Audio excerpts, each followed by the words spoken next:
Yang pertama tentang dugaan mega korupsi di BPJS Ketenagakerjaan senilai di 40 triliun.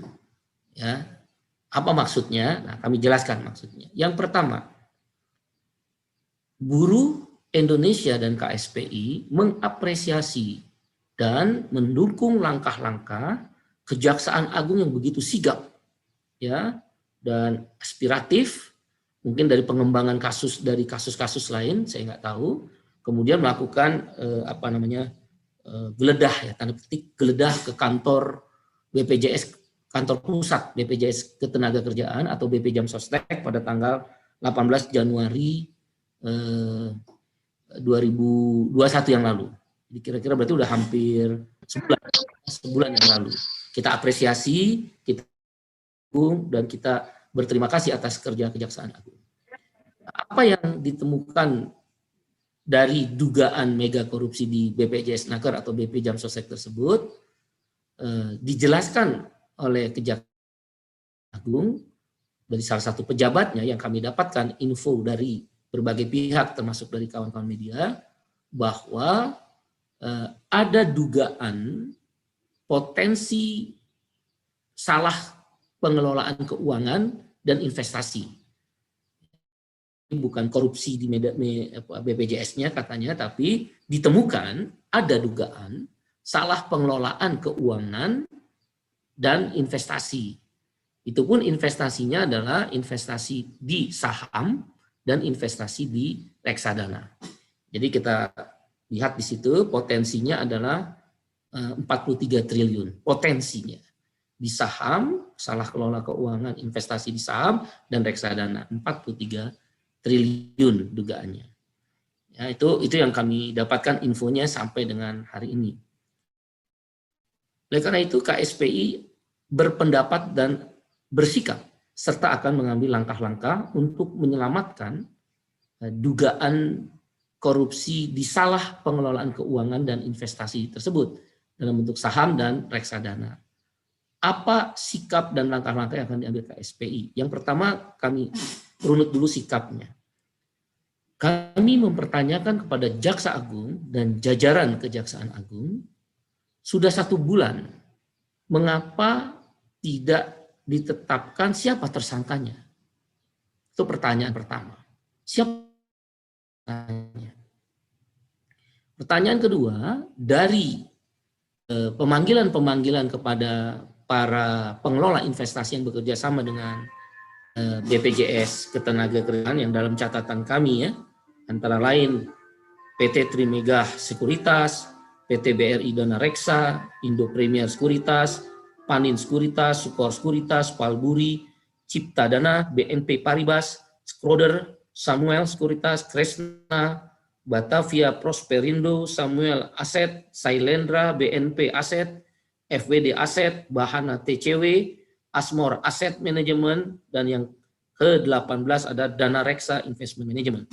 Ini pemain-pemain mengelola investasi Jam Sostek atau BPJS Naker yang kami dapatkan informasi sudah diperiksa. Pertanyaan yang kedua berarti, yang pertama, mengapa Kejaksaan Agung belum menetapkan siapa tersangkanya? Kalau diperiksa tuh 18 pengelola dan beberapa orang-orang di BPJS Naker juga sudah dipanggil.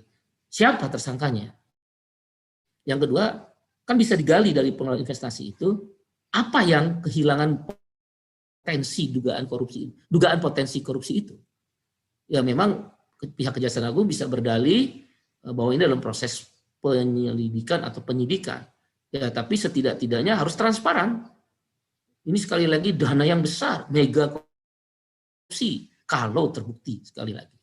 Kemudian yang ketiga, saham yang mana yang rugi atau reksadana mana yang rugi? Karena kalau melihat kasus Jiwasraya dan kasus Asabri, itu ada 2 unsur penyebab kerugian dalam pengelolaan investasi. 2 unsur penyebab. Ya, 2 unsur penyebab kerugian dalam pengelolaan investasi. Yang pertama adalah investasi bodong. Apakah BPJS Naker melakukan investasi bodong? Karena dari beberapa informasi yang kami dapat, ada dugaan terafiliasi dengan Beni Cokro yang juga menjadi tersangka di 2 kasus Jiwasraya dan BP Jiwasraya dan Asabri. Jangan main-main ya, ini uang buruh. Kami ingatkan kepada BPJS Tenaga Kerja, kami harapkan kepada Kejaksaan Agung main-main ya, dan ini juga pesan ini adalah terkorelasi dengan yang kami hormati Bapak Presiden Jokowi pada pimpinan DPR ya. Apakah ada dugaan seperti kasus Jiwa dan Asabri main di investasi bodong? Saya nggak tahu. Ini harus dijelaskan. Yang kedua, ada unsur faktor penyebab. Boleh jadi para pengambil keputusan untuk meletakkan investasi BPJS Naker ke lembaga-lembaga investasi itu tanda petik menerima komisi. Nah, itu 2 faktor unsur penyebab terjadinya penyimpangan atau dugaan korupsi dalam pengelolaan investasi. Itu yang kami dapat sumber. Apakah 2 unsur ini terpenuhi di dalam kasus BPJS Naker? Jadi jangan main-main. Ya, kami nggak akan main-main seperti Jiwasraya dan Asabri. Kami tidak akan main-main. Apakah jangan-jangan BPJS Naker, jangan-jangan sekali lagi, jangan salah kutip, itu ditempatkan dalam kasus investasi bodong di Jiwasraya dan Asabri, ada kekaitan itu? Itu tolong dijawab oleh Kejaksaan Agung. Memang dalam proses penyidikan dan penyelidikan mungkin tidak bisa diumumkan, tapi harus ada message, pesan yang agak transparan. Apa yang sedang terjadi 1 bulan ini kita nggak tahu. Oleh karena itu, yang ketiga, kami nggak mau, nanti ujung-ujungnya keluar hasil pemeriksaan, penyelidikan dan penyidikan yang mengatakan ini adalah kerugian akibat resiko bisnis. Waduh, berbahaya nih kalau kayak gitu. Kami nggak akan berhenti tuh, KSPI khusus nggak akan berhenti, akan kita investigasi terus. Jangan-jangan ujung-ujungnya keluarlah hasil penyidikan yang menyatakan ini adalah resiko bisnis. Ya apa resiko bisnis itu apa? Karena kami membaca Deputi Direktur Bidang Humas itu mengatakan fluktuatif saham dan reksadana hal yang biasa. Ya hal yang biasa, tapi kamu disuruh cari untung. Bukan hal yang biasa kamu disuruh cari rugi. Jangan main-main. Yang disuruh kan cari untung. Kalau kamu nggak bisa menguntungkan, mundur dong para direksi itu. Beda ya, ini uang rakyat. Dalam ini uang buruh bersama pengusaha. Ya beda dengan Jiwasraya. Beda dengan Asabri. Walaupun Asabri ada hampir sama juga, itu uang prajurit. Jangan main-main. Prajurit TNI Polri itu. Nah dalam kasus BP Jam Sostek, uang buruh. Nilainya besar sekali. Ya, oleh karena itu jangan yang ketiga, kami tidak mau kemudian karena kurang transparannya ini, keluarlah hasil penyelidikan dan penyidikan sifatnya resiko bisnis. Wah ini serius. Kami akan lawan terus. Kecuali ada argumentasi dan bukti-bukti fakta yang kuat. Bukan hanya menjelaskan Direktur Humas itu, Deputi Direktur Humas. Deputi Direksi Humas itu. Nggak ada itu. Ya, itu yang ketiga. Apa sikap KSPI yang lain? BPJS Naker melalui Deputi Direksi Humas selalu mengatakan bahwa BPJS Naker dari mulai jam sostek selalu mendapat WTP. Wajar tanpa pemeriksaan. Apa saya lupa itu pemeriksaan atau WTP dari BPK. Ya, pertanyaannya adalah yang dikatakan di situ dana kelola BPJS Naker hingga 2020 terakhir 486,3 triliun. Itu Kak, saya baca laporannya 486,3 triliun, hasil investasinya adalah 32,3 triliun. Jadi kira-kira 7,38%. Memang di atas bunga deposito, hasil kelola investasi di atas bunga deposito. Tapi pertanyaan, kenapa nggak 9%? Kenapa nggak 10%? Kenapa harus 7,38%? Di investasi mana yang dia rugi? Di investasi mana yang dia untung? Nah kalau di investasi yang dia rugi tanpa pertanggungjawaban, yang kami apresiasi sekali lagi Kejaksaan Agung begitu cepat, ada patut dugaan potensi salah pengelolaan investasi saham dan reksadana, itu yang dikejar. Jangan membangga-banggakan seolah-olah hasil kelola investasi sebesar 32 2,3 triliun atau kurang lebih 7,38% itu sebuah keberhasilan dengan menjadi BTP. Pertanyaannya kenapa nggak 9%? Kenapa nggak 10%? Atau jangan-jangan hanya 6%? Tapi kalau laporannya sudah dilaporkan katanya 7,38%. Nah yang rugi itu yang harus jadi 10% hilang dong. Rugi dong buruh. Ya, tolong ya BPJS Naker, kami KSPI jangan dianggap terlalu bodoh-bodoh amat buruh. Ya, karena kami sudah komunikasi juga dengan Dewas BPJS. Dewas BPJS mengatakan, memang saya kutip ya, apa yang disampaikan Dewan Pengawas BPJS Naker. Memang betul BPJS Naker atau BP Jam Sostek selalu terbuka melaporkan hasil audit. Coba periksa, ada nggak itu tercantum investasi secara rinci? Nggak ada. Dan Dewan Pengawas di BPJS Naker pun kesulitan untuk memeriksa hasil audit detail terhadap investasi. Itu yang kemudian karena kepiawaian Jaksa Agung, kepiawaian Kejaksaan Agung dalam rangka menyelamatkan uang negara. Sekali lagi kepiawaian Kejaksaan Agung, ini kita apresiasi dalam rangka salah satu tugas menyelamatkan uang negara dan juga bersama BPK, ditemukan ada keterkaitan kasus lain tentang investasi di saham dan reksadana.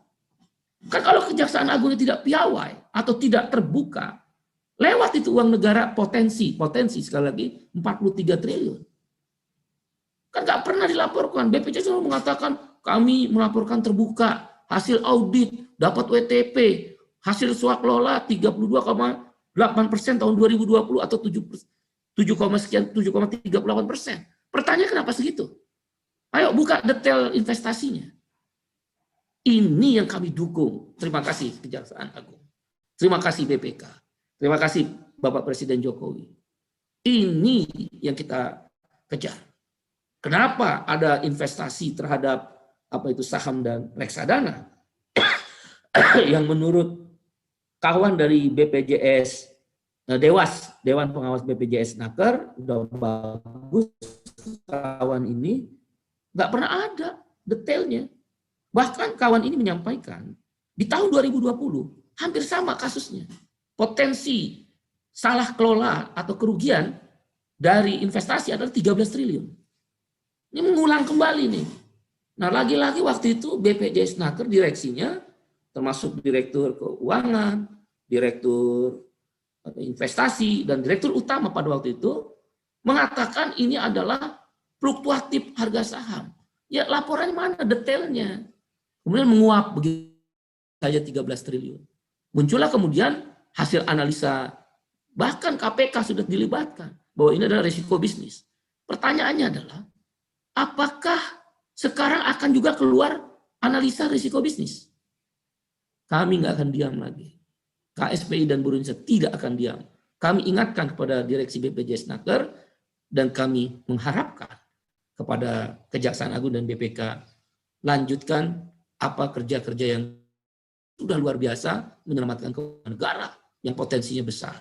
Yang mudah-mudahan tidak terjadi kerugian investasi tersebut. Sikap berikutnya adalah yang ingin kami kritisi, di mana tanggung jawab direktur utama, direktur keuangan, dan direktur investasi. Di mana coba? Dewas mengatakan dia tidak ada instrumen hukum untuk mengawasi kerja-kerja direksi. Tidak ada instrumen, baik itu peraturan Menteri Keuangan ataupun mungkin Kepres. Nah, sekarang di mana nih tiga besar ini tanggung jawabnya terhadap kasus 43 triliun ini yang berpotensi terhadap dugaan korupsi di saham dan reksadana, investasi di saham dan reksadana. Bahkan maaf sekali lagi, tolong dicatat oleh kawan-kawan media. Salah satu direksi yang patut untuk ditanyakan ini sekarang, saya nggak tahu apa lolos atau tidak, menjadi berpindah jadi direksi di BPJS Kesehatan. Ada apa? Lolos, Mingguan. Lolos ya, itu ada apa?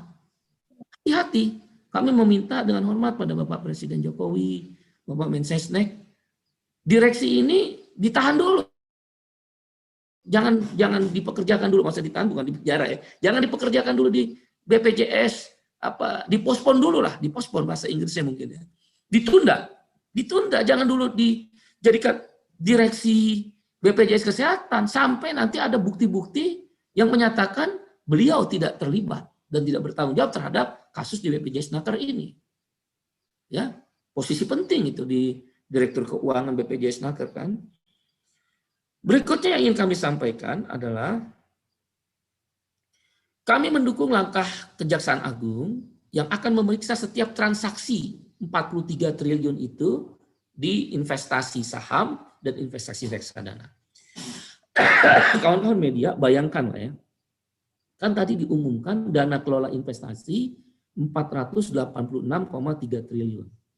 Itu dana investasi jam sostek. Dana kelola yang dikelola untuk investasi. Saham itu mengambil porsi sebesar 17% alokasinya. Dari 486,3 triliun, saham itu 13% ditaruh. Alokasinya ditaruh di saham 17%. Di reksadana 8%. Total berarti kan 25%. Mari kita hitung berapa dana kelola di saham dan reksadana itu 25%. Kira-kira hampir 125 triliun. 125 triliun yang ditanamkan uang buruh dan pengusaha yang dititip. Itu kan titip karena trust fund, dana wali amanah. Itu dana titip, bukan dana seenak kudelnya BPJS Naker. Dan itu juga bukan dana pemerintah, bukan APBN. Itu dana yang dititip, itu undang-undang BPJS, undang-undang SJSN. Dana yang dititip itu artinya trust fund, dana wali amanah. Bayangkan, dari 2.400 total ya, total investasi yang dikelola 486,3 triliun. 25%-nya itu ada dalam bentuk saham dan reksadana investasinya. Berarti kan hampir 125 triliun. Kalau dia ada potensi 43 triliun, berarti kan itu hampir 50% dana yang dikelola di saham dan reksadana itu bermasalah. Waduh, dahsyat benar BPJS Naker. Berlindung di balik WTP dan hasil kelola investasi 7,3%. Memang di atas deposito. Pertanyaannya kenapa nggak 9%? Kalau korupsi ini andaikan ada, tolong jangan salah kutip, dikendalikan dan bisa dihancurkan, kan bisa dapat 10% buruh. Aduh, jangan main-main BPJS Naker, bermain retorika. Kami bukan orang bodoh. Data-data ini kami terus gali. Bayangkan 25% di saham dan reksadana. Ya, itu yang kita cermati. Ya. Nah, oleh karena itu sekali lagi kami mohon pada Kejaksaan Agung bersama BPK yang akan memeriksa semua transaksi 43 triliun di saham dan reksadana investasi itu, pastikan sekecil apapun kalau ada kerugian harus ada tindak pidana kepada para direksi dan jajaran di bawahnya dan para pengelola investasi. Yang tadi saya bilang ada dua kemungkinan kalau dia rugi oleh pengelola investasi. Satu, saham bodong. Dua, tanda petik, memberikan komisi. Ini bukan menuduh jam sostek atau siapa, bukan. Ini secara umum. Kenapa terjadi kelola investasi bisa menyimpang? Ada dua. Dia beli saham bodong, dalam kasus Jiwasraya dan Asabri, atau ada pemberian komisi kepada para pengambil kebijakan. Tidak ada menuduh siapapun. Ini bicara secara umum. Tolong Kejagung dan BPK lanjutkan terus demi negara. Besar sekali uang buruh. Apalagi COVID-19. Tadi kamu sudah sampaikan ledakan PHK akan terjadi. Mari kita bantu Bapak Presiden Jokowi yang sudah bekerja keras dengan jajaran pemerintahnya. Kok ada sekelompok orang main-main terhadap uang negara? Dalam hal ini uang buruh. Termasuk uang Asabri, uang prajurit TNI Polri. Kami akan keras. Sekali lagi KSPI akan keras. Nggak akan kami biarkan lagi tiba-tiba muncul analisa ini adalah risiko bisnis. Kami kejar. Kami kalau perlu aksi di 18 pengelola investasi itu. Kami akan minta buka Kan mereka tercatat di bursa efek. Kita dudukin itu. Ya, jangan main-main dengan uang buruh. Kita dudukin, kita suruh buka. Kalau dia nggak bisa, kita ke bursa efek. Kita demo bursa efek terhadap pemain-pemain investasi itu di 18 investasi. Pemain pengelola investasi. Ke Kejaksaan Agung. Kami juga sudah mengirimkan surat kepada Jaksa Agung kemarin. Mudah-mudahan ada respon. Pada DPR juga nanti kita lakukan permintaan dan pendekatan. Sekali lagi jangan kemudian timbul sederhana benar resiko bisnis seperti tahun 2020 yang berpotensi 13 triliun. Ini lebih besar lagi 43 triliun.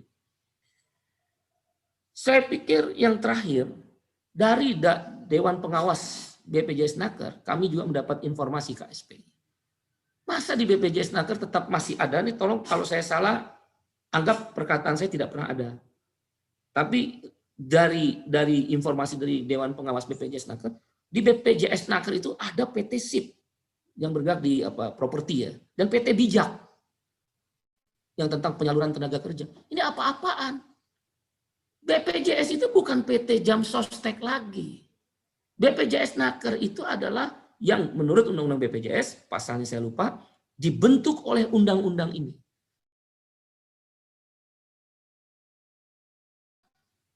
Dia nggak ada profit oriented, dia welfare oriented, sama seperti BPJS Kesehatan. Waktu itu BPJS Kesehatan masih ada PT InHealth yang mengelola jaminan kesehatan secara komersial, asuransi komersial. Itu udah ditutup, udah dilepas oleh BPJS Kesehatan.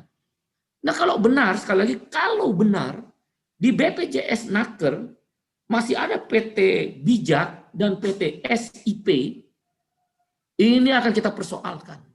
Kenapa direksi masih membiarkan itu, yang mencari untung? Karena dalam Undang-Undang BPJS jelas, menempatkan dana investasi BPJS Kesehatan Pak Naker adalah di instrumen-instrumen yang prudent, penuh kehati-hatian. Misal surat utang negara, saham, reksadana yang blue chip, dan lain sebagainya. Nggak ada bikin PT. Bahkan dari Dewan Pengawas ini kami mendapat info, ada satu kejadian PT SIP yang didirikan oleh BPJS Naker ini, yang masih ada katanya, melakukan kerjasama dengan satu pengusaha swasta untuk membangun perumahan, properti. Modal celana pendek pun pengusaha, nggak perlu modal apa-apa. Ya enak bener dikucurin dana oleh BPJS Naker melalui PT SIP. Waduh, ini bahaya benar. Ini yang seperti begini, investasi-investasi yang tanda petik. Apakah ada dugaan memberikan komisi? Itu beberapa sikap yang kami sampaikan berkenaan dengan dugaan mega korupsi di salah pengelolaan yang salah dari investasi, terutama di saham dan reksadana yang diduga 43 triliun itu. Sekarang lagi diperiksa. Kami terima kasih. Oleh karena itu, apa langkah-langkah yang akan diambil oleh KSPI? Satu, KSPI sudah berkirim surat kepada Bapak Presiden Jokowi, Presiden Republik Indonesia, untuk memperhatikan kasus di BPJS Naker 43 triliun ini. Kami sudah berkirim surat. Tentu kami berharap beliau, Bapak Presiden, selalu dalam keadaan sehat, selalu dalam keadaan tetap kuat di tengah pandemi corona ini untuk memperhatikan persoalan korupsi. Karena beliau keras sekali, kami tahu, kalau masalah korupsi, dugaan korupsi. Yang kedua, KSPI mendesak DPR RI, CQ Komisi 9, untuk DPR RI, untuk pansus, jangan panja. Pansus berarti lebih meluas. Berarti gabungan Komisi 9, komisi terkait dengan hukum berarti Komisi 3, ya mungkin ada kaitan dengan investasi, ada kaitan mungkin sekali lagi mungkin kasus Jiwasraya dan Asabri dengan pemain yang sama, itu Komisi 6 tentang BUMN. Jadi meminta DPR RI membentuk pansus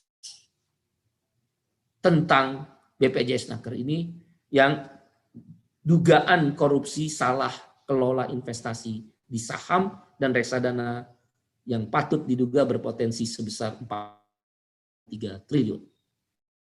Nah, di saham dan reksadana aja, bukan semua investasi. Kami minta dibentuk pansus, bukan panja. Kami berkirim surat besok. Kalau ke Presiden RI tentang kasus ini sudah kemarin. Kalau kepada DPR, besok kami minta dibentuk pansus. DPR sebenarnya kami harapkan tadi Bung Obon Tabroni, Pak Obon Tabroni, salah satu anggota DPR bisa hadir memberikan pandangannya juga terhadap kasus Jam Sostek ini. Yang ketiga, meminta Kejaksaan Agung bersama BPK dan bila perlu KPK untuk terus mengawasi kasus ini dan dibuka secara transparan. Surat kepada Bapak Jaksa Agung sudah dikirim oleh KSPI terhadap kasus ini. Kemarin ada Pak Presiden Jokowi sudah, Pak Jaksa Agung, Pak ST Burhanuddin ya, itu pun juga sudah. Apa yang kami minta dari Kejaksaan Agung dan BPK, jangan berhenti pada tingkat istilah resiko bisnis. Seperti kasus 2020 yang potensi kerugian waktu itu disampaikan 13 triliun di BPJS Naker. Nggak boleh berhenti itu, gali lagi. Kenapa? Hasil kelola investasi hanya 7,38%.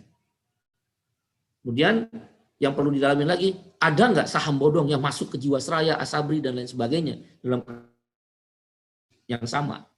Kemudian yang perlu digali lagi, tidak berdiri risiko bisnis adalah persoalan, ada nggak komisi-komisi yang bertemu? Saya yakin BPK sungguh luar biasa kerjanya bersama Kejaksaan Agung, ada metodenya itu.